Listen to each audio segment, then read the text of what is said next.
దేవునికి మహిమ కలుగును గాక. దేవుడు ఇచ్చిన మహాకృపను బట్టి ఈ దినాన దేవుడు ఆన్లైన్లో ఉన్న బిడ్డలతో ఆఫ్లైన్లో ఉన్న బిడ్డలతో దేవుడు మాట్లాడుతున్న విషయం ఏంటంటే, శాశ్వతమైన ప్రేమతో నేను నిన్ను ప్రేమించుచున్నాను అని దేవుడు చెప్తున్నాడు మనతో. కాబట్టి దేవుడు చేసిన కార్యాలన్నిటి బట్టి కూడా మనం కృతజ్ఞతాస్తుతులు చెల్లిస్తూ ఇప్పుడు జరుగుతున్నవి, జరగబోయేవి, దేవుడు మన పట్ల ఉన్న ప్రణాళిక చొప్పున దేవుడు చేస్తున్న వాటిని అన్నిటి బట్టి కూడా దేవునికి మహిమ కలుగునుగాక. కాబట్టి దేవుణ్ణి ఒక హిందీ పాట ద్వారా మనం ఆరాధిద్దాము, దేవుని మహిమ పడదాం.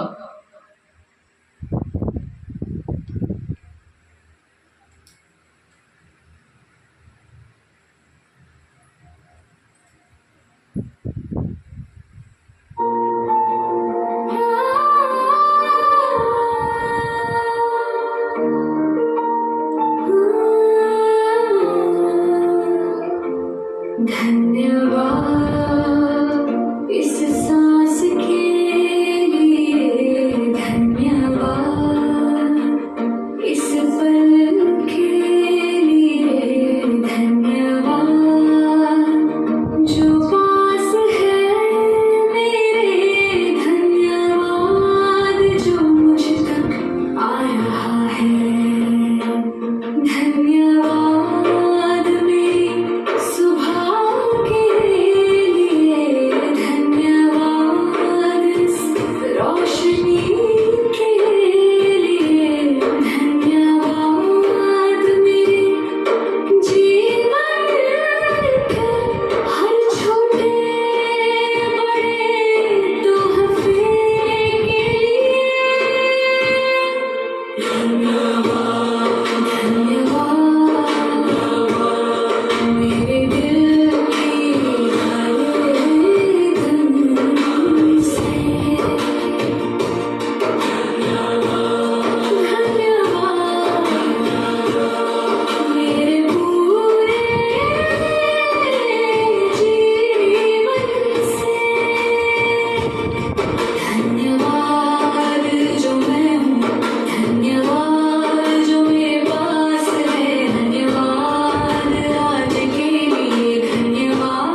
మహిమ కలుగును గాక. దేవుడు ఇచ్చిన ఊపిరి కోసము, మరి దేవుడు ఇచ్చిన ఈ రోజు కోసం, రేపటి దునియం కోసము, దేవుడు ఇచ్చిన దర్శనాలు, ప్రవచనాలు, దేవుని యొక్క వాగ్దానాల కోసము, రాబోయే విషయాల కోసము, ఇంతవరకు చేసిన విషయాల కోసము దేవునికి అనేకమైన ధన్యవాదాలు, వందనాలు చెల్లిస్తూ ఈరోజు దేవుడు మనల్ని ఎలా ప్రేమిస్తున్నాడు, దేవుడు మన పట్ల ఉన్న ప్రణాళిక, ఆయన ప్రేమ ఏంటో మనం చూద్దాము. దేవుని బిడ్డలారా, ఇర్మియా రాసిన పత్రిక, ఇర్మియా గారు రాస్తున్నారు ఏంటంటే,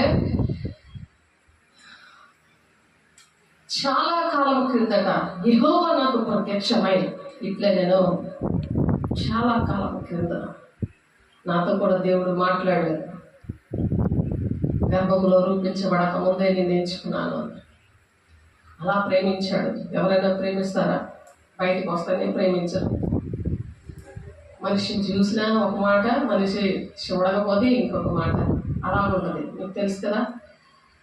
కాబట్టి చాలా కాలం క్రిందట యెహోవా నాకు ప్రత్యక్షమై ఇట్లే నేను శాశ్వతమైన ప్రేమతో నేను ప్రేమించుచున్నాను గనుక వీడుగక నీ ఎడల నేను కృప చూపుచున్నాను. మనకైతే ఏ అర్హత లేదు, కానీ ఆయన విడిచిపెట్టకుండా కృప అనేది దేవుడు మాత్రమే చూపించగలడు. మనకు అర్హత లేదు అసలు ఏ విషయాల్లో కూడా.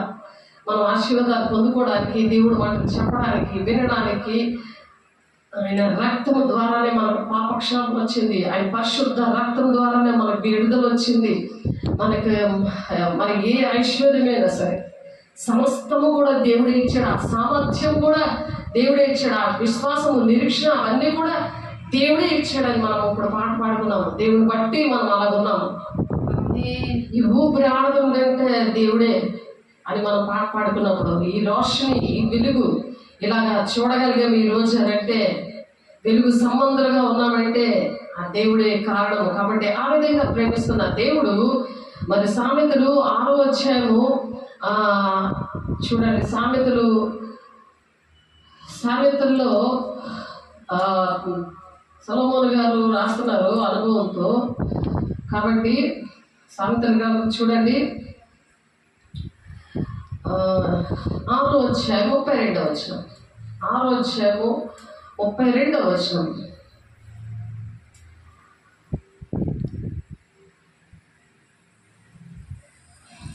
జాగ్రత్తము జరిగించేవాడు కేవలము బుద్ధి శూన్యుడు. దేవుడు ప్రేమిస్తున్నప్పుడు మనిషి జాగ్రత్తము జరిగించేవాడు ఎవరు? కేవలము బుద్ధి శూన్యుడు.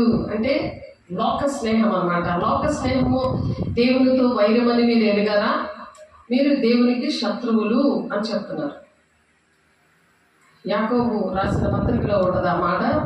వ్యభిచారులారా, ఈ లోక స్నేహము దేవునితో వైరమని మీరు ఎరగరా? దేవుడు ఇక్కడ మనల్ని ప్రేమిస్తుంటే మనం లోక స్నేహము చేయకూడదు. ఆ లోక స్నేహం ఏం చేస్తుందంటే దుష్టుడు స్నేహము కాబట్టి, లోకమంతా దుష్టి అని ఉంది కాబట్టి ఆ లోక స్నేహము చేయకూడదు. ఆ లోక స్నేహము చేస్తున్నప్పుడు ఆ సెల్ ఫోన్లోను మరి టీవీలోనూ మరి ఇవే అన్నీ కూడా ఇప్పుడు అన్నీ కూడా చక్కగా విడమర్చి మరీ చెప్తున్నారు, చిన్నపిల్లలతో సహా కార్టూన్ దగ్గర నుంచి కూడా. కాబట్టి అవన్నీ కూడా ఏంటంటే లోక స్నేహం లెక్క వస్తుంది. కాబట్టి చిన్నపిల్లలకి అన్నీ కూడా తెలుసు. వాళ్ళకి చిన్నపిల్లలకి చేయాలి కట్టేసి మరి అలాంటి డైలాగులు అన్నీ నేర్పిస్తున్నారు. ఎందుకంటే డబ్బు కావాలి సాతాను గడికి, డబ్బు, ధనాపేక్ష. అందుకే ధనాపేక్ష ఉన్న వాళ్ళు దేవుని రాజ్యానికి వెళ్ళరు అన్నది. సేవ అనేది, సమర్పణ అనేది దేవుడే మనల్ని పోషిస్తాడు, సంఘాన్ని దేవుడే పోషిస్తాడని మనం నేర్చుకున్నాం. దేవుని బిడ్డలు దేవుడే పోషిస్తాడు, ఆయన ఆశీర్వదిస్తాడు. ఆ ఆశీర్వాదం కోసమే ఇప్పుడు పాడుకున్నాం మనం ఆ పాట. అదే అంత కాన్ఫిడెన్స్ మనకు, అటువంటి సామర్థ్యము, అటువంటి ధైర్యము, అటువంటి విడుదల, అటువంటి వెలుగు సంబంధాలుగా దేవుడు పరిశుద్ధాత్మతో నింపినప్పుడు ఇవన్నీ కూడా అర్థమవుతాయి అన్నమాట. అలా నింపుదల దేవుడిలో మనం ఉన్నప్పుడు, పరిశుద్ధాత్మతో నింపబడినప్పుడు ఇటు లోకము అటు దేవుడు కాకుండా దేవుడు మీదే ఆధారపడతారు. దేవుడు మన వెంటే ఉంటుంటాడు. ఆయన కన్నీరు కారుస్తుంటాడు. నా బిడ్డ నా మాట వినట్లేదు, నేను ఎన్ని ఆశీర్వాదాలు ఇచ్చినా సరే నాకు ఇష్టంగా నాకు లోపడట్లేదు. వాక్యం కదా దేవుడు, వాక్యం అనే దేవుడికి లోపడట్లేదు, వాక్యం చదవట్లేదు, దేవుడికి టైం ఇవ్వట్లేదు. వాక్యం దివారాత్రులు ధ్యానించినప్పుడు దేవుడు వాళ్ళు ఒంటిలో ఉంటాడు, బలవంతంగా ఉంటారు వాళ్ళు. మరి దేశానికి మరి ఎంతో ఉపయోగకరంగా ఉంటారు, గ్రామానికి, కుటుంబానికి ఉపయోగకరంగా ఉంటారు, దేవుని రాజ్యానికి సిద్ధపరుస్తారు అనేక మంది బిడ్డల్ని. దేవునికి మహిమ కలుగును గాక. కాబట్టి జాగ్రత్త జరిగించేవాడు కేవలము బుద్ధి శూన్యుడు. ఈ విధంగా జాగ్రత్తం అనేది చేస్తూ ఉంటారు.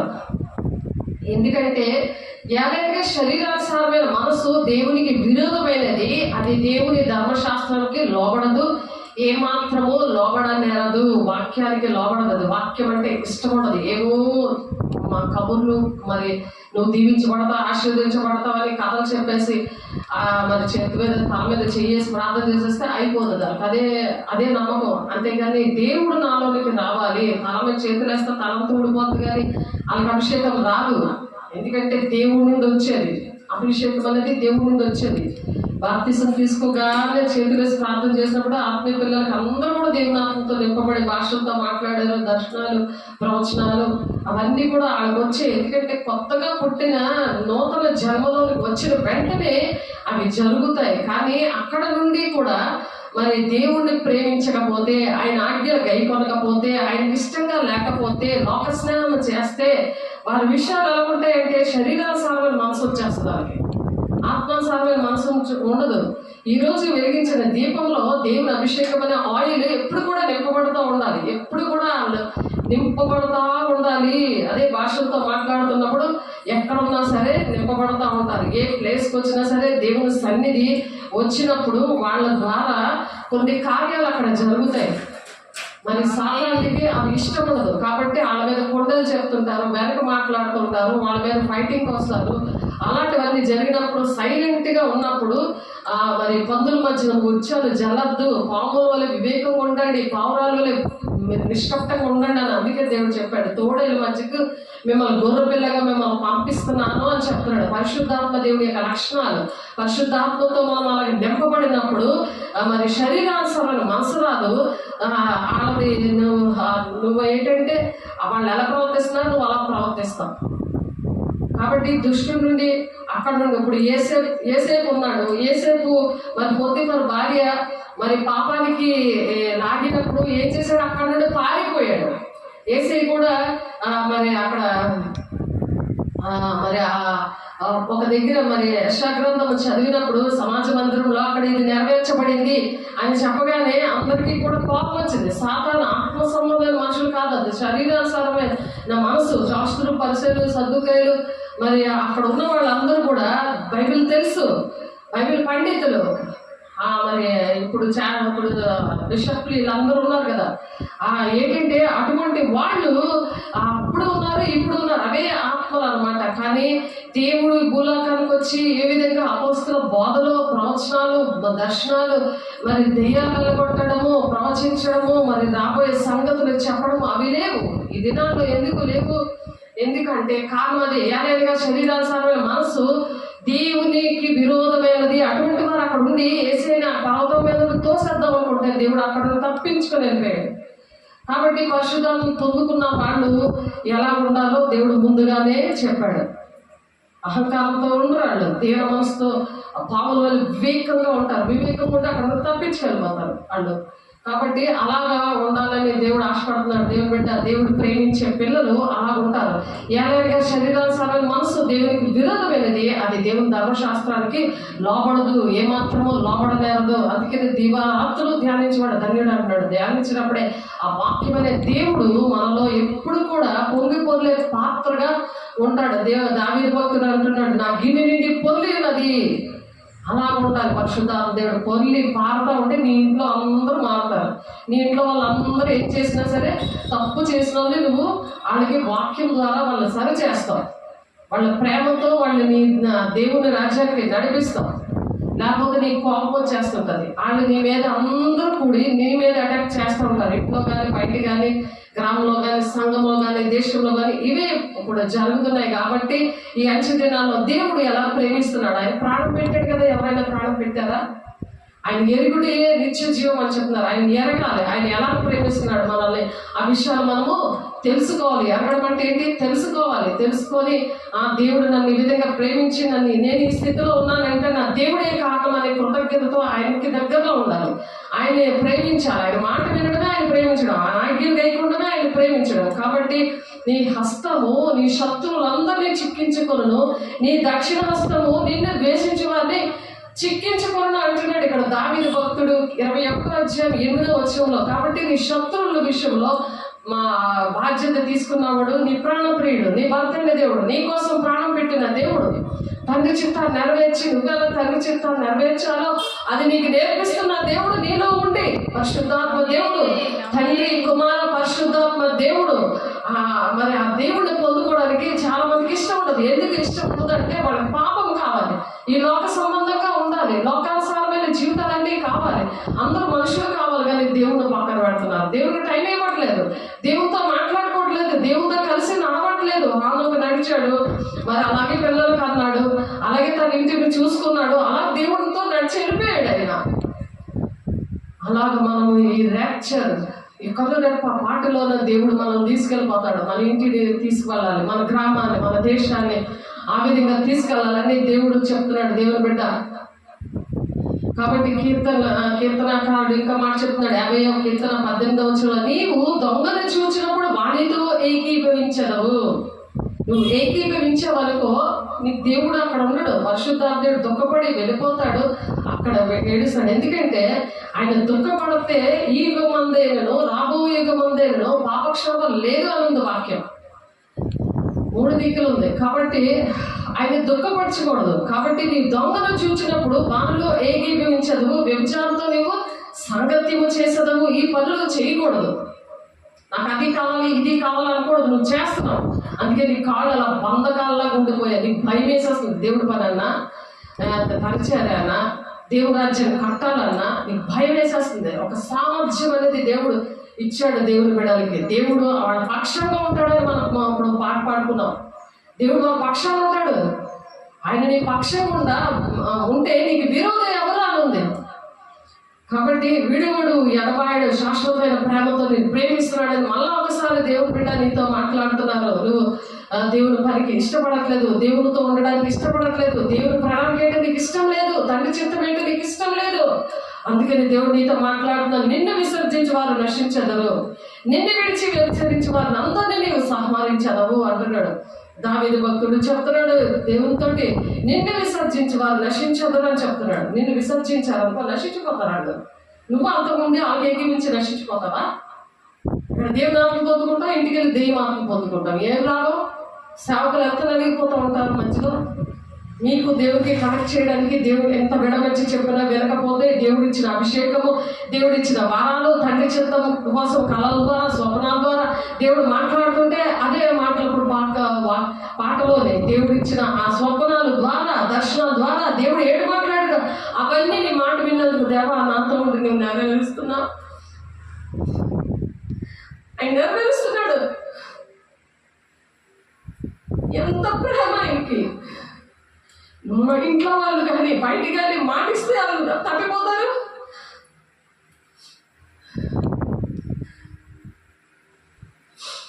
దేవుడు అంత చక్కగా నెరవేరుస్తున్నాడు. స్వార్థపరులు అనేకుల ప్రేమ చల్లారిపోతుందని ఉంది వాక్యం. అక్రమంగా నడుచుకున్నప్పుడు మంచి దినాలు అనేకమైన ప్రేమ చల్లారిపోతుంది. అనేకమైన ప్రేమ వాళ్ళు అక్రమంగా నడుస్తుంటారు కాబట్టి, దేవుడి మాట వెళ్ళేస్తున్నారు కాబట్టి అది అర్థమవుతుంది మనకి. అది దేవుని ప్రేమ, అది విడవదు, అది ఎదవాడదు. దానికి అన్ని ప్రణాళికలు వేస్తున్నాడు దేవుడు. ఆయన వాగ్దానాలు, ఆయన మన పట్ల ఉన్న ప్రణాళికకి, దర్శనానికి, దేవుడు మన భూలోకానికి వచ్చి ఆయన ప్రాణం పెట్టిన దానికి నేను అనుభవించి చెప్పగలుగుతున్నాను. అంతగా ప్రేమిస్తున్నాడు దేవుడు. ఆలోచించండి, దేవుడు ఇచ్చిన వాగ్దానాలు ఆ విధంగా నెరవేరుతారు. దేవుడు మాట విన్నప్పుడు దేవుడి బిడ్డలారా, నిన్ను విసర్జించి వారు నశించేదారు. చూసారా దేవుడు ఏం మాట్లాడుతున్నారు? నిన్ను విసర్జిస్తే వాళ్ళు ఎంతగానో ప్రేమిస్తాము, కానీ వాళ్ళకి ఇష్టం ఉండదు. ఎందుకంటే ధర్మశాస్త్రం లోపడదు కదా, శరీరానుసారమైన మనసు. దేవుని ఆత్మ అంటే ఇష్టం ఉండదు, పరిశుద్ధాత్మ అంటే ఇష్టం ఉండదు. దానికోసం చెప్తే వాళ్ళకి మాట వస్తుంటుంది. ఎందుకంటే భూలోక సంబంధమైనవి వెతుక్కు ఉంటారు, భూలోక శాశ్వతమైనది కాదు కదా. కాబట్టి నిన్ను విసర్జించి వారు నశించెదరు, నిన్ను విడిచి వ్యభిచరించి వారిని అందరినీ నీవు సంహరించెదవు. వ్యభిచరించడం అంటే ఏంటి?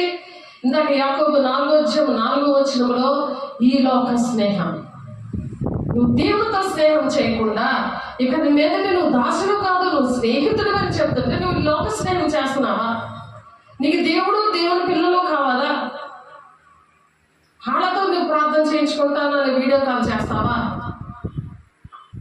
ఆలోచించండి, ప్రార్థన ఎలా వెళ్తుంది? మీరు చేసినవన్నీ చేసేస్తే దేవుని దగ్గర మేము లెక్కప్ప చెప్పాలి. మీకు సరిగ్గా చెప్పకపోతే కఠినమైన తీర్పు ఉంటుంది మాకు. నువ్వు చేసినవన్నీ చేసి ప్రార్థన చేయండి, నేను దీవించబడాలి అనకూడదు.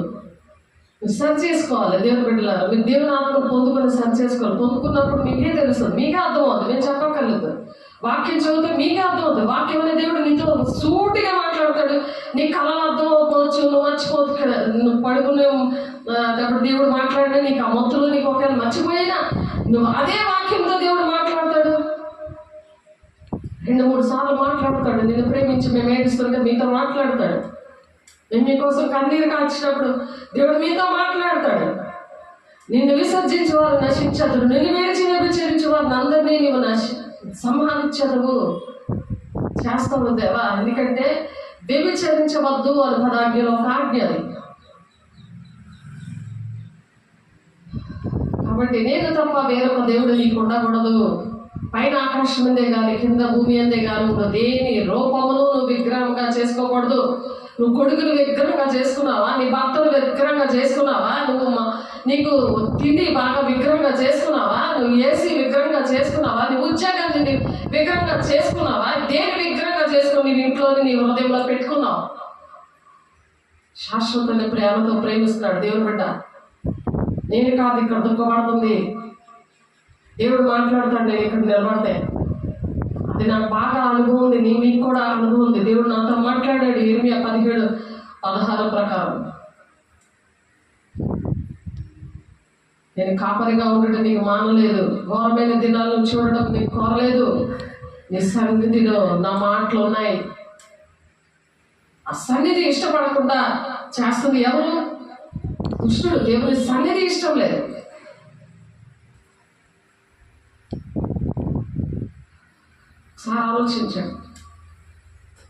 ఆలోచించండి. దేవుని దగ్గర సరి చేసుకోండి. దేవుని బిడ్డ దొంగను చూసినప్పుడు ఏకీభవించడం అంటే పక్కన పాపం చేస్తుంటే నువ్వు ఆ పక్కన ఉండకూడదు. దుష్టులు ఆలోచన చెప్పుకుని నడవక అని చెప్తున్నాడు. పాపుల మార్గంలో నిలవక, అపహాసకులు అంటే జోక్ చేస్తున్న వాళ్ళ దగ్గర నువ్వు కూర్చోక అనుంది.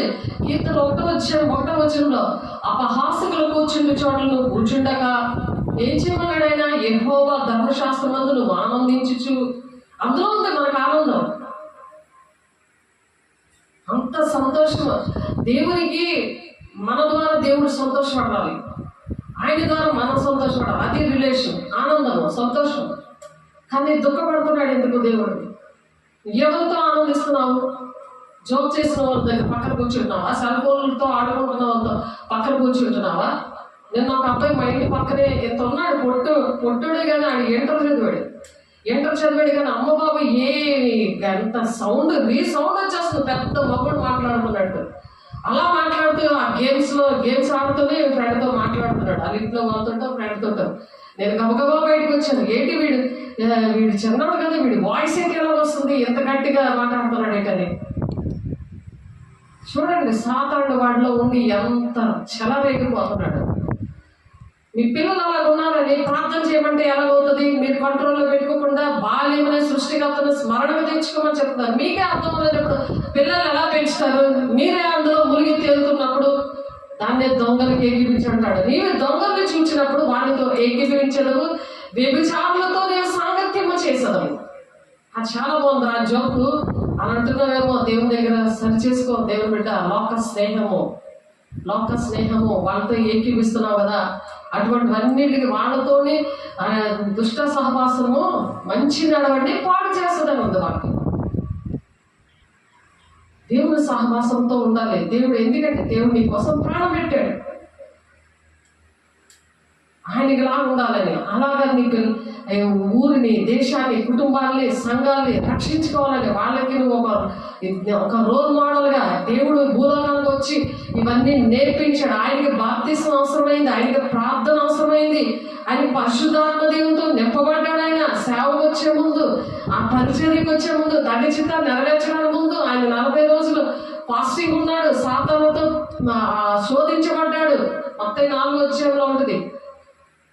మరి మన వద్ద మనిషిగా అనే కదా ఆయన వచ్చి అన్ని చేశాడు. మీరు దేవుడు కాబట్టి అన్ని చేశాడు అంటారని, దేవుని మహిమంతా కూడా దేవుని రాజ్యంలో తండ్రి దగ్గర విడిచిపెట్టి వచ్చాడు. మామూలు మనిషిగా వచ్చాడు.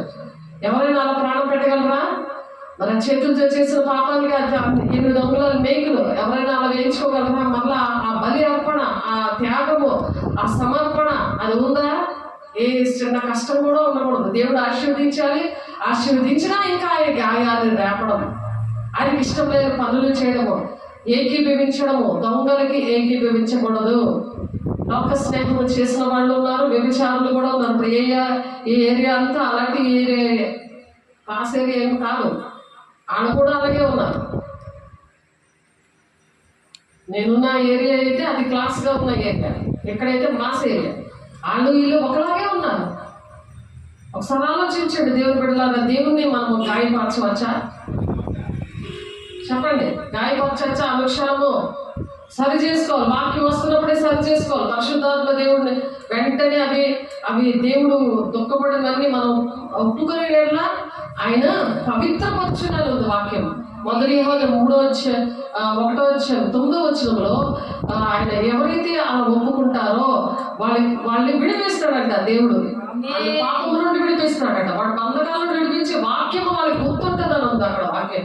మొదటి యోహాను 1:9-10 వాక్యం గుర్తుండట్లేదంటే నీకు విడుదల రావట్లేదు. నువ్వు కథ వింటున్నట్టు వినేస్తున్నావు, ఏదో షో చూసినట్టు చూసేస్తున్నావు వాక్యాన్ని, సేవకుల్ని.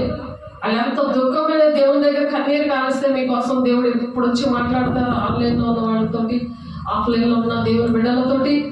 దేవుని బిడ్డలు అలా ఉంటే మరి మిగిలిన వారిని రక్షించడం ఎప్పుడు? ఆయన ప్రాణం పెట్టాడు నీకోసం. నీకు రక్షణ ఇచ్చాడు. ఆ రక్షణను కాపాడుకోకపోతే ఇతరుని ఎలా రక్షిస్తావు? నీ కుటుంబాన్ని, సంఘాన్ని, దేశాన్ని నువ్వు ఎలాగ రక్షిస్తావు? ఒకసారి ఆలోచించండి దేవుని బిడ్డలారా. ఒకసారి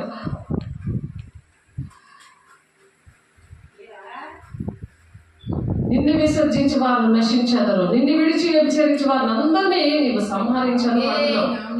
కాబట్టి సంహరిస్తాడు అంటే చంపేస్తాడట. నువ్వు వాళ్ళతో ఏకీపిస్తావా? నిన్ను చంపడానికి నువ్వు ఏకీపిస్తావా? లేకపోతే అలాగే నువ్వు దేవుని బిడ్డగా రుజువుపరచుకోవాలి. నేను అలాగే ప్రార్థన చేస్తాను, దేవా నీ బిడ్డగా నన్ను రుజువుపరచుకో అంటే. నాలో బాప్తిసం ఇచ్చినప్పుడు, మెసేజ్ చెప్పినప్పుడు, బాప్తిసం ఇచ్చినప్పుడు ఏసేం చూపించారు. ఇక్కడైతే బలిపీఠం దగ్గర దేవదూత ఆ వాక్యం ఉంటుంది హెబ్రీ 1:7 ఆయన సేవకులను దూతలుగాను అగ్ని జ్వాలలుగాను వాడుకుంటారని. ఆ అగ్ని జ్వాలలాగే ఫోన్లో ప్రార్థన చేసిన సరే దేవుడు విడుదల ఇస్తున్నారు. సేవకులు అలాగా దూతలాగా వాడుకుంటారు. ఎక్కడ వాళ్ళకి ఏ పరిస్థితి ఉన్నా సరే 24 hours అలాగా అందుబాటులో ఉండడానికి. దోపలకి రెక్కలు లేవు, కానీ వాళ్ళని దేవుడు అలా వాడుకుంటారు. వాయిస్ అలాగా 12 గంటలకు రాత్రి ఫోన్ వచ్చింది నాకు విజయవాడ నుంచి. నిన్న ఆలోచించండి, మన 11:30కు వచ్చింది ఫోన్ అనంతగిరి నుండి. ఆలోచించండి మీరు, దూతలుగా అగ్ని జ్వాలలుగానంటే అగ్ని జ్వాలలాగా ఫోన్ నుంచి నెట్ట ద్వారా వెళ్ళిపోతుంది అక్కడ కార్యాలు జరిగించడానికి. ఎంత చక్కటి సాక్ష్యాలు వస్తున్నాయి. మరి ఆఫ్లైన్లో ఉన్న వాళ్ళు ఎందుకు వినలేకపోతున్నారు? దేవుని శక్తిని ఎందుకు మీరు సాక్షిగా ఉండలేకపోతున్నారు? దేవునికి మహిమపరచడానికి ఆయన శాశ్వతమైన ప్రేమతో ప్రేమిస్తున్నాడు అనడానికి రుజువుగా నా దేవుడు ఇలా రుజువు నన్ను ప్రేమించడానికి ఎందుకు నిలబడలేకపోతున్నారు? అటువంటి సాక్ష్యంతో దేవుడు అడుగుతున్నాడు, దేవుని బిడ్డ కాబట్టి సంహరిస్తానంటున్నాడు. ఆయన ఆ విధంగా మాట్లాడుతున్నాడు. ఇర్మియాతో చెప్తున్నాడు 2వ అధ్యాయం 2వ వచనంలో, నీవు వెళ్ళి యెరూషలేము నివాసుల చెవులలో ఈ సమాచారం ప్రకటించుము. యెహోవా సెలవిచ్చినదేమనగా, నీవు అరణ్యములోను విత్తనములు వేయదగినవి దేశములోను నిన్ను వెంబడించుచు నీ యవన కాలంలో నువ్వు చూపిన అనురాగమును నీ వైవాహిక ప్రేమను నేను జ్ఞాపకము చేసుకొనుచున్నాను. దేవుడు అటువంటి ప్రేమను జ్ఞాపకం చేసుకుంటున్నాడు. అరణ్యాలలో విత్తుతున్నాము. ఇప్పుడు గోకులంలో అరణ్యం లాంటి ఏరియా, ఆ విత్తనము వేస్తున్నప్పుడు ఆ వేయదగిన దేశములోను నన్ను వెంబడించుచు నీ యవ్వన కాలంలో నీవు చూపిన అనురాగమును, నా యవ్వన ప్రేమను దేవునికే నేను ఇచ్చాను. అందుకే ఆయన ప్రేమ విషయంలో కన్నీరు వస్తుంది. ఆయన ప్రేమించినట్టు ఎవరు ప్రేమించలేరు. ఆయన ఆశీర్వదించినట్టు ఆ ప్రతి ఏది కావాలో అది సమకూరుస్తున్నాడని పాటలో విన్నాం. ఏది కావాలో మనసులో ఏది ఉంటుందో అది వెంటనే సమకూరుస్తున్నాడు. ఎంత ప్రేమ అది! మనుషులు ఎంత మాట చేస్తారు, అన్ని కోరుకుంటారు, అన్ని దొరకని హాయ్ బాయ్ అంటారు. దేవుడికి సేవకుడికి కనీసం ఫోన్ చేసి పలకరించడానికి కూడా వాళ్ళకి మనసు రాదు వాళ్ళకి. అటువంటి కఠినమైన హృదయాల కోసం దేవుడు మాట్లాడుతున్నారు. దేవుని బిడ్డ ఒకసారి ఆలోచించండి, మీరు ఆలోచించండి, దేవుని దగ్గర సరి చేసుకోండి, దేవుని అభిషేకం పొందుకోండి. అప్పుడు ఇటువంటివన్నీ అర్థమవుతాయి. మీరు లోక స్నేహం చేస్తే అర్థమో, పరిశుద్ధాన్ని పొందుకోకుండా కల్పనా కథల వైపు తిరిగితే, అనుకూలమైన బోధకుల వైపు మీరు వెతుక్కొని అక్కడ పరిగెడితే గాలికి చాదరగొట్టు పొట్టిలాగా మీరు ఎగురుతున్నట్టు ఆ ఎంచి దినాల్లో ఏ ఆత్మ మీరు పరీక్షించుకోలేకపోతే అనేకమైన ఆత్మలు బయలుదేరుతున్నాయి. ఏ ఆత్మ మీరు పరీక్షించుకోకుండా ఎక్కడైతే దేవుడని మీరు దండాలు పెట్టుకొని మీరు టైం పాస్ చేస్తే కుదరదు. దేవుని రాకడికి సమీపించింది. ఈ తరంలోనే దేవుడు రాబోతున్నాడు. దేవునికి మహిమ కలుగును గాక. సిద్ధపడండి, దేవుని ప్రేమను తెలుసుకోండి. దేవుని బిడ్డలారా, రక్షించే వారి పట్లను నశించే వారి పట్లను దేవుడు మనకి ఒక సువాసనగా ఉండాలని దేవుడు మన కోసం ప్రాణం పెట్టాడు. రక్షించే వారికి తెలీదు, నశించిపోతున్న వాళ్ళకి కూడా తెలియదు దేవుని ప్రేమ ఎంత విచిత్రమో. మొదటి యోహాను 2వ అధ్యాయం 15-16 చూడండి. ఈ లోకమునైనను లోకంలో ఉన్న వాటినైనా ప్రేమించబడి ఎవడైనా లోకమును ప్రేమించగలడా తండ్రి ప్రేమ వారిలో ఉండదు. కన్ఫర్మ్ చేస్తున్నాడు దేవుడు. తండ్రి ప్రేమ ఉండదు వాళ్ళ దగ్గర, దెయ్యం ప్రేమ ఉంటుంది. దెయ్యంలాగా రెండు మాటలు చెప్తుంటారు. లోపల ఒక మాట, బయట ఒక మాట ఇస్తారు, కానీ అస్త మాటకి తప్పిపోతుంటారు.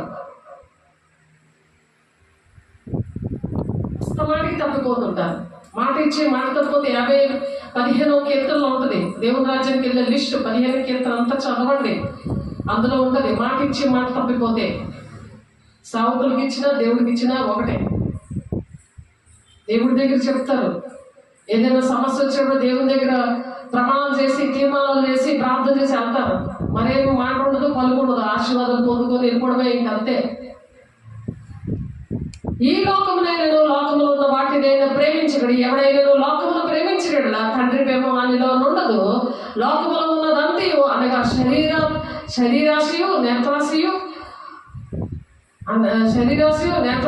జీవపు డంబమును తండ్రి వల్ల పుట్టినవి కావు. అవి లోక సంబంధమైనవే.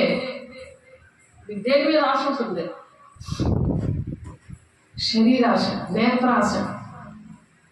అలా కళ్ళుతోనే వ్యభిచారం చేస్తూ ఉంటారు.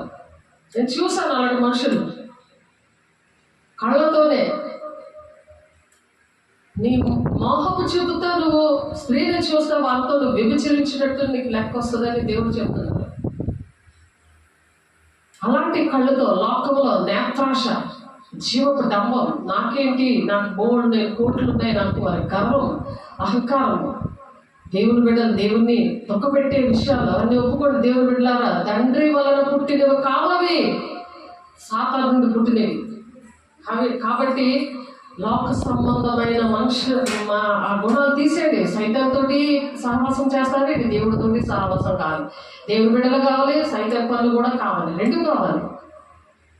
పాటలు కూడా పాడుతుంటారు, మళ్ళీ వాళ్ళు సైతాన్ పాటలు పాడుతూ దేవుని పిల్లలు పొగుడుతూ ఉంటారు. అలాంటివి చేయకూడదు. దేవుని బిడ్డలారా, చాలా ఆలోచించండి. అవన్నీ సర్చ్ చేసుకుంటారని దేవుడు మీకోసమే మాట్లాడుతున్నారు. మీరు సర్చ్ చేసుకొని దేవుని శక్తిని పొందుకొని దేవుని రాజ్యాన్ని వారసులు అవుదురు గాక.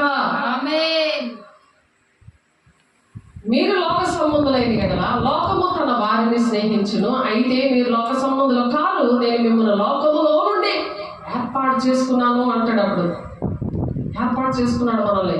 యోహాను 15:19 ప్రకారం అట్టి కృప దేవుడు మీకు అనుగ్రహించును గాక. దేవుని బిడ్డలారా, మీరందరూ దేవుని రాజ్యానికి రావాలని మిమ్మల్ని ప్రేమించి దేవుడు మాట్లాడుతున్నారు. కాబట్టి అయితే మీరు లోక సంబంధులు కారు, నేను మిమ్మల్ని లోకముల నుండి ఏర్పాటు చేసుకున్నాను. అందుచేతనే లోకం మిమ్మల్ని ద్వేషించును. ఎందుకు ద్వేషిస్తారు? దేవుని పిల్లల్ని లోక సంబంధులు కాకుండా ఉన్నప్పుడు ద్వేషిస్తారు. ద్వేషించినప్పుడు దేవుల్లో ఆనందం ఉంది. ఎందుకు ఆనందం ఉందంటే తెలుసా మీకు? సామెతలు 6:32 మీద చూసాం కదా. జాగ్రత్తను జరిగించేవాడు కేవలము బుద్ధిశూన్యుడు, ఆ కార్యము చేయవాడు స్వనాశమును కోరువాడే. ఈ పనులన్నీ చేసినట్టు లోక సంబంధులు అందరూ కూడా వాళ్ళకి వ్యభిచారులని పేరు పెట్టారు కదా దేవుడు. యాకోబు 4:4 దేవునికి శత్రువులు అంటున్నప్పుడు వాళ్ళకి శత్రువులకి మనం ప్రార్థన చేస్తే చెల్లుతుందా? కాబట్టి జాగ్రత్తను జరిగించేవాడు కేవలము బుద్ధిశూన్యుడు, ఆ కార్యము చేయవాడు స్వనాశనమును కోరువాడే. స్వనాశము, నీ నాశనము, నీ గొయ్య నువ్వే తవ్వుకుంటున్నావు. దేవుని బిడ్డ ఒకసారి ఆలోచించు. వాడు దెబ్బలకును అవమానములకు పాత్రుడును. దెబ్బలు తగులుతాయి, వాళ్ళకి దెబ్బలు బాగా తగులుతాయి దేవుడి దగ్గర నుంచి, మనుషుల దగ్గర నుంచి. వాడు దెబ్బలకును అవమానముకును పాత్రుడును. వానికి కలుగు అపకీర్తి ఎన్నటికీ తొలగిపోదు. అపకీర్తి అంటే అవమానము ఎప్పటికీ కూడా తొలగిపోదు. అలాగా వాళ్ళ పిల్లల విషయంలోకి, వాళ్ళ కుటుంబం విషయంలోకి, ఉద్యోగం విషయంలోకి, ఎక్కడికి వెళ్ళేటి అటువంటి పరిస్థితి వచ్చేస్తుంది. ఆదాము అవ్వలు అలాగే దాక్కున్నారు, కానీ దేవుడు విడిచిపెట్టలేదు. తెలుసా? దేవుడు విడిచిపెట్టలేదు. ఆదాము నువ్వు ఎక్కడున్నావు తెలుసా? అన్నీ కూడా అలాగే నువ్వు ఎక్కడున్నావు అని అడుగుతున్నాడు దేవుడు. దిగంబరిగా నేను ఉన్నాను.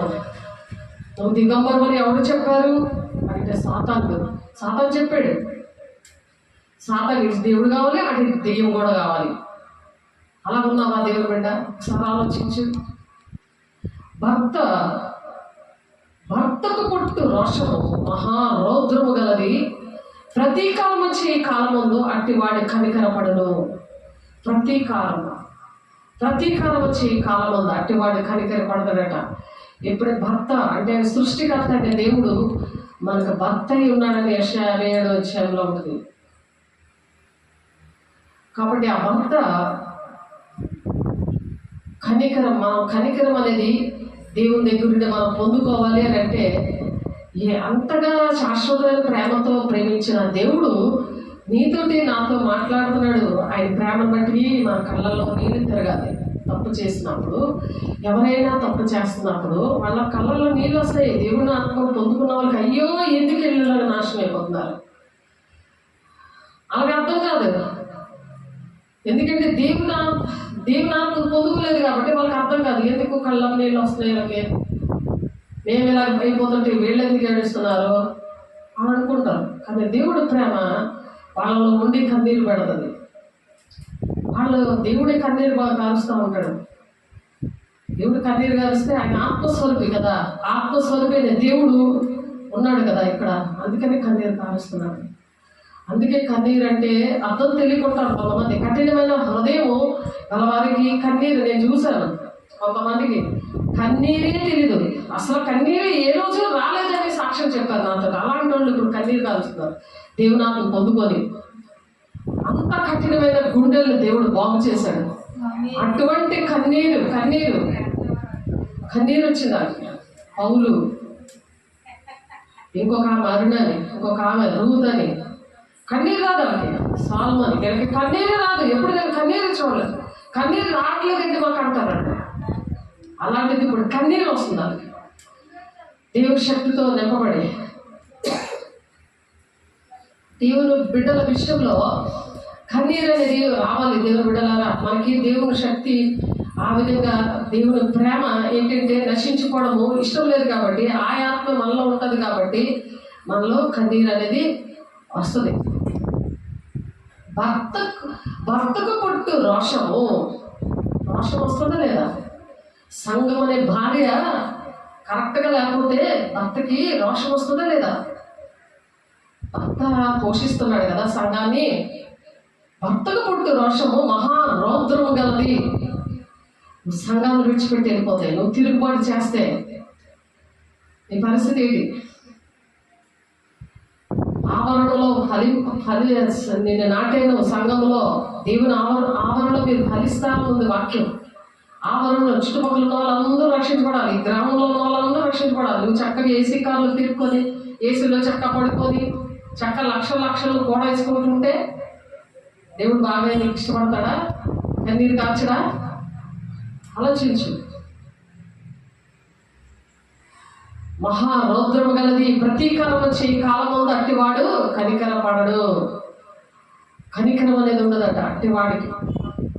ప్రతీకారం చేస్తాడట, ప్రతీకారం జరుగుతుంది కాబట్టి అట్టివాడికి కనికరం ఉండదు. కనికరం లేకుండా ఉండదట. ప్రాయశ్చిత్తం ఏమైనా నీవు చేసినాను వాడు లక్ష్య పెట్టడు. ప్రాయశ్చిత్తమే ఏదైనా చేద్దాం అనుకున్నా సరే వాడు లక్ష్య పెట్టడు. ఎంత గొప్ప బహుమానములు నీవు ఇచ్చినను వాడు ఒప్పుకొనడు. ఎన్ని బహుమానాలు ఇప్పుడు దేవుని బిడ్డలు ఒప్పుకోరు. దేవుని ప్రేమ దగ్గర ఎన్ని బహుమానాలు ఇచ్చేసి నా కోసం ప్రార్థన చేసి ఏంటంటే ఒప్పుకోడు. అవన్నీ ఒప్పుకొని విడిచిపెడితే ఆ భర్త అయిన దేవుడు ఒప్పుకోడు. ఆ భర్త అయిన దేవుడు ఉన్నవాళ్ళు ఒప్పుకోరు. అది చెప్తున్నాడు. ఆత్మస్వరూపైన దేవుడు దేవుని బిడ్డల్లో ఉంటారు కదా, అది ఎవరైనా సరే దేవుడు నాకు పొందుకున్న వాళ్ళ దగ్గర అలాంటి నాటకాలు కుదరవు అంటున్నాడు దేవుని బిడ్డ. ఒకసారి ఆలోచించండి. ఆయన ప్రేమికుల్లాగా ఆ విధంగా ప్రేమిస్తాడు. లోక స్నేహమే ఆ ప్రేమ చూస్తారు కానీ అది మోసకరమైంది. కానీ దానికోసం అనేక మంది చచ్చిపోతారు. కానీ అది దేవుని రాజ్యం నడిపించదు. ఈ ప్రేమ అయితే దేవుని రాజ్యం నడిపిస్తుంది. కాబట్టి మలాకి 3:17 నేనేమేమోబోవు దినము రాగా వారు నా వారే నా స్వకీయ సంపాద్యమైందరు. ఎవరైతే ఆ దేవుని శక్తితో ఉండి దేనికి ఆశపడకుండా, దేనికి లోపడకుండా, మరి ప్రాయశ్చిత్తమైన నీవు చేసినా సరే వాళ్ళు లక్ష్య పెట్టరు అనమాట. నువ్వేదైనా ఇద్దామని, బహుమానాలు ఇద్దామన్నా సరే వాళ్ళు లక్ష్య పెట్టరు. నీకు ఇది ఇస్తాను, ప్రార్థన చేయి, నువ్వు అలా నీ కోసం నేను ఇది చేస్తాను, నా కోసం ప్రార్థన చేయి. నేను మాత్రం పాపంలో ఉంటాను, నేను మాత్రం సైకిల్ కడుతుంటే నేను ఉంటాను, నువ్వు నాకు అన్ని ప్రార్థన చేయి నా కోసం. అది కూడా నువ్వు ఇదే నోట్లోంచి అదే మాటలు వస్తుంది. కనికర పాటలు, కానీ కోపం వస్తుంది, రోషం వస్తుంది, ఆ ప్రతీకారం చేయి కాలమందు ఇవన్నీ కూడా జరుగుతాయి. కాబట్టి నేను నియమింపబోవు దినము రాగా వారు నా వారే నా స్వకీయ సంపాదనమవుతారు. అలా ఎవరైతే దొంగలకి ఏకీపించకుండా ఉంటారో, దేవుని బాధ పెట్టే వారికి ఏకీపించకుండా ఉంటారు.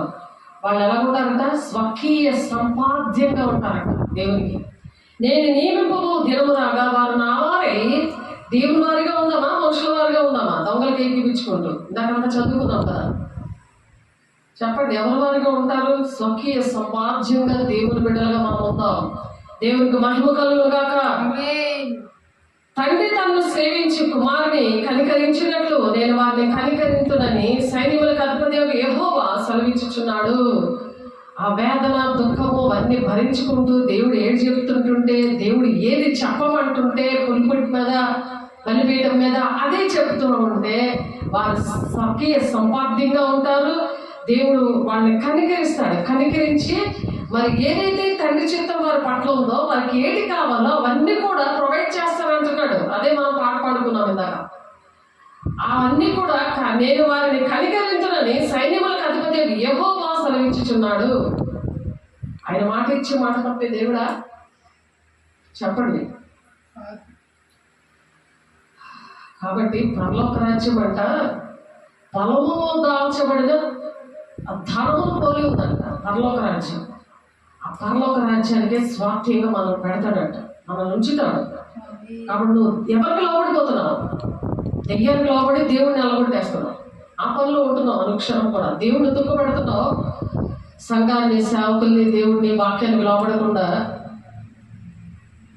ఆ విధంగా ఏదో మొక్కేసుకొని వచ్చేస్తున్నాము. జాబులు రాలేని ప్రార్థనలు చేస్తున్నాము. కుటుంబారాధనలు అన్నీ చలవు, ఉపవాసాలు ఏమి చలవు. కాబట్టి దేవుడు నన్ను ప్రతిష్ఠించి ఉన్నాడు అని చెప్తున్నాడు. అందుకే ద్వితీయోపదేశకాండము 7వ అధ్యాయము 6-7 వచనాల్లో ఎప్పుడైతే వాక్యానికి లోబడతారో, దేవుని ఆజ్ఞలు పాటిస్తారో, దేవునికి ఇష్టంగా నడుస్తారో, సేవకులతో కాంటాక్ట్లో ఉంటారో, సంఘం విషయంలో బాధ్యతగా ఉంటారో, దేవుడు వాళ్ళని ప్రతిష్ఠిస్తాడట. నీవు దేవుడైన యెహోవాకు ప్రతిష్ఠిత జనము. నీ దేవుడైన యెహోవా భూమి మీద ఉన్న సమస్త జనముల కంటే నిన్ను ఎక్కువగా ఎంచి నిన్ను తనకు స్వకీయ జనముగా ఏర్పాటు చేసుకుంటాడంట.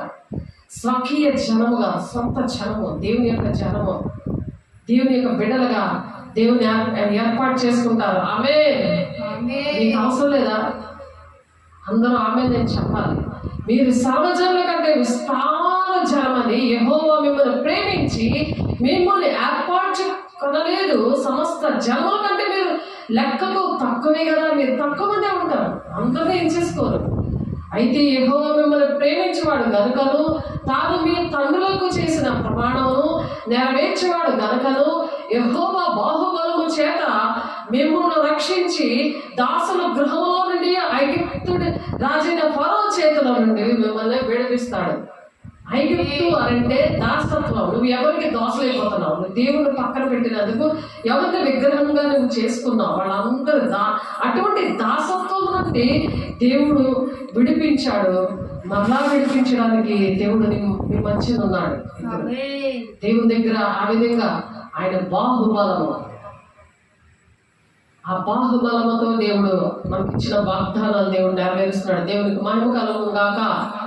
కాబట్టి నీ దేవుడైన యెహోవా తానే దేవుడనియు, తన్ను ప్రేమించి తన ఆజ్ఞలు అనుసరించి నడుచుకున్న వారికి తన నిబంధనను స్థిరపరచువాడనియు, 1000 తరముల వరకు కృప చూపువాడనియు, నమ్మదగిన దేవుడనియు, తన్ను ద్వేషించే వారి విషయంలో ప్రతి వారిని బహిరంగముగా నశింప చేయుటకు వారికి దండన విధించువాడనియు నీవు తెలుసుకునవలెను. 7వ అధ్యాయము ద్వితీయోపదేశకాండము 9వ వచనంలో విధిస్తాడట దండన. తన్ను ద్వేషించే వారి విషయంలో, ఆయన ఆజ్ఞలు పాటించలేని వారి విషయంలో ప్రతి వారిని బహిరంగముగా నశింపజేస్తాడట. వారికి దండన విధిస్తానని చెప్తున్నాడు. నీవు తెలుసుకోవాలి, ఆయన తన్ను ద్వేషించే వారి విషయము ఆలస్యము చేయక బహిరంగముగా వారికి దండన విధించును. కాబట్టి నేడు నేను మీకు ఆజ్ఞాపించిన ధర్మము అనగా విధులను, కట్టడలను మీరు అనుసరించి నడుచుకొనవలెను. మీరు ఈ విధులను విని వాటిని అనుసరించి కొనని ఎడల నీ దేవుడైన యెహోవా తాను నీ పితరులతో ప్రమాణం చేసిన నిబంధనను నెరవేర్చి నీకు కృప చూపును. ఎప్పుడైతే అబ్రహాం, ఇస్సాకు, యాకోబుల దేవుడు మన పితరులు వాళ్ళు, వాళ్ళకి ఇచ్చిన వాగ్దానాలు అన్నీ కూడా మన పిల్ల తరాల 1000 తరాల వరకు దీవిస్తానని ఉంది. నిర్గమకాండము 3:20 అదే ఆజ్ఞలో ఉంటుంది. నన్ను ప్రేమించి నా ఆజ్ఞలు గైకొన్న వారిని 1000 తరాల వరకు దీవిస్తానని చెప్తున్నాడు. ఇక్కడ 7వ అధ్యాయంలో కూడా 12వ వచనంలో ఆయన ఆ విధంగానే ఆయన విధులు మరి అనుసరించి నడుచుకునే ఎడలా ఆయన ఆజ్ఞలు, ఆయన విధులు, ఆయన ధర్మము ఇవన్నీ కూడా నువ్వు నడిస్తే ఈ శరీరానుసారంగా దానికి లోపడని ఇందాక చదువుకున్నాం కదా. అమ్మ 8వ వచ్చావు వాళ్ళు శరీరానుసారంగా నువ్వు ఉన్నావు అనుకో, ఆత్మానుసారంగా లేకపోతే నువ్వు నెరవేర్చలేవు. నీ వల్ల కాదు అది. అందుకే పరిశుద్ధాత్మ పొందుకోవాలి. నువ్వు ఆత్మ శరీరం పరిశుద్ధంగా ఉండాలి. నువ్వు అక్కడ ఒక మాట ఇక్కడ ఒక మాట అబద్ధాలు దేవునికి హ్యాండ్ ఇచ్చాను కదా చాలా బాగుందని 32 కొరడా దెబ్బలు కొట్టినట్టు లెక్క నువ్వు తెలుసుకోకుండా ఉపవాసం ఉన్నా, నువ్వు ఏ కానుకలు ఎక్కడెక్కడ వేసినా అన్నీ వ్యర్థమే, అన్నీ వ్యర్థమే. కాబట్టి దేవుని బిడ్డలారా ఒకసారి ఆలోచించండి. దేవునికి మహిమ కలుగును గాక, దేవుని మాటలు దీవించును గాక. ప్రార్థన చేసుకుందాము. మహిమ గల దేవా, అభిషేకుడా నాయన, నీ మహిమతో నింపి నాయన మనం పిల్లలమైతే వారసులం అనగా దేవుని వారసులము, క్రీస్తుతో కూడా మహిమ పొందుటకు ఆయన తోటి శ్రమ పడిన ఎడల క్రీస్తు తోటి వారసులం అని చెప్తున్నాం ప్రభా. అయ్యా నీతో మేము అయ్యా నీ పని చేయడానికి అయ్యా ఎంతమంది అయితే నీ బిడ్డలు నీ ఆజ్ఞలు, కట్టళ్ళు, విధులు అన్ని కూడా పాటించి నాయన నీతో అయ్యా శ్రమ పడడానికి నాయన ఎవరైతే ఇష్టపడుతున్నారో తండ్రి జీవితాలు నెరవేర్చడానికి ఒక్కొక్కరి పట్ల ఒక్కొక్క నా తండ్రి ఒక అయా ప్రణాళిక కలిగి ఉన్నాం ప్రభా. అవన్నీ మీరు ముందుగానే చెప్పారు ప్రభా. ఆ దర్శనము వెలుగుల ప్రకారము నా తండ్రి మీరు ప్రేమించి నా తండ్రి మీరు చేసిన దానికి కృతజ్ఞతాస్తుతులు చెల్లించడానికి ఈ దినాన మాకు శాశ్వతమైన ప్రేమతో ప్రేమించి తండ్రి మీకు వందనాలు చెప్పడానికి కృతజ్ఞతాస్తుతులు చెల్లించడానికి మాకు ఇచ్చిన గొప్ప అయా నా తండ్రి సహవాసాన్ని బట్టి వందనాలు. నీకు మహిమ కలుగును గాక నాయన. ఎవరైతే నాయన చేతులెత్తి ప్రమాణం చేసి తీర్మానాలు చేసుకుంటున్నారో వారందరినీ ప్రభా నేను వారసులుగా నా తండ్రి అయా మహిమతో నింపండి. వారసులుగా ఉండడానికి మనం పిల్లలమైతే వారసులము, నీ పిల్లలుగా ఉండడానికి ప్రభా దేవుని వారసులము, క్రీస్తుతో కూడా మహిమ పొందుటకు, క్రీస్తుతో కూడా మహిమ పొందడానికి, నీ అభిషేకం పొందడానికి, నీకు మహిమ తేడానికి ఆయనతో శ్రమ పడిన ఎడల క్రీస్తుతోటి వారసులము అని చెప్తున్నానైనా. రోమ 8:17 ప్రకారం ప్రతి ఒక్కరిని అట్టి విధంగా మీరు దీవిస్తున్నారు దేవా. నీకు స్తోత్రాలు. మహిమ గల దేవా, పేరు పెట్టి పిలిచిన ఇశ్రాయేలు దేవుడు యెహోవాను నేనే అని నీవు తెలుసుకున్నట్లు అంధకార స్థలములలో ఉంచబడిన నిధులను, రహస్య స్థలములో మరుగైన ధనమును నీకు ఇచ్చేదనని చెప్తున్నా ప్రభా. అయ్యా మాకు ఇవ్వడానికి ప్రణాళికలు వేసిన దేవా నీకు స్తోత్రాలు. ఇంకా నాయన ఏ బాధల్లో, ఏ ఇబ్బందుల్లో, అయ్యా ఏ పరిస్థితుల్లో నలిగిపోతున్నారు నీ బిడ్డలందరినీ మీరు దర్శించినందుకు మీరు అట్టి కృపను నాయన. ఇదిగో యెషయా 45:3 ప్రకారము మీరు దీవిస్తున్నందుకు మీకు వందనాలు. యెహోవా భయభక్తులు కలిగి ఉంట వినయమునకు ప్రతిఫలం అంటున్నావు. ఐశ్వర్యములు, ఘనతయు, జీవమును దానివల్ల కలుగునంటున్నావు ప్రభా. అనారోగ్యంతో ఉన్న వాళ్ళందరినీ మీరు స్వస్థత జీవముతో నింపుతున్నారు దేవానికి స్తోత్రాలు. అయ్యా వేదంతో, బాధల్లో, అప్పుల్లో ఉన్న వాళ్ళందరినీ అయ్యా వారికి ఏంటి కావాలి మీరు అన్ని కూడా దయచేస్తున్నారు దేవానికి స్తోత్రాలు.